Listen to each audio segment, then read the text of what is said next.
اور بادشاہ نے حکم دیا کہ اسے میرے پاس لاؤ، میں اسے اپنا مصاحب خاص بناؤں گا۔ پھر جب ان سے گفتگو کی تو کہا کہ آج سے تم ہمارے ہاں صاحب منزلت ہو اور صاحب اعتبار ہو۔ یوسف نے کہا مجھے زرعی پیداوار پر مقرر کر دیجئے، کیونکہ میں حفاظت بھی کر سکتا ہوں اور اس کام سے واقف بھی ہوں۔ اس طرح ہم نے یوسف کو ملک مصر میں جگہ دی اور وہ اس ملک میں جہاں چاہتے تھے رہتے تھے۔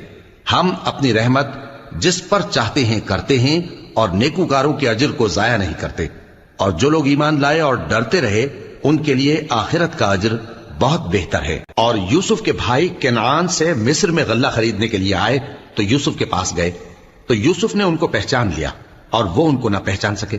اور جب یوسف نے ان کے لیے ان کا سامان تیار کر دیا تو کہا کہ پھر آنا تو جو باپ کی طرف سے تمہارا ایک اور بھائی ہے اسے بھی میرے پاس لیتے آنا۔ کیا تم نہیں دیکھتے کہ میں ناب بھی پوری دیتا ہوں اور مہمانداری بھی خوب کرتا ہوں؟ اب اگر تم اسے میرے پاس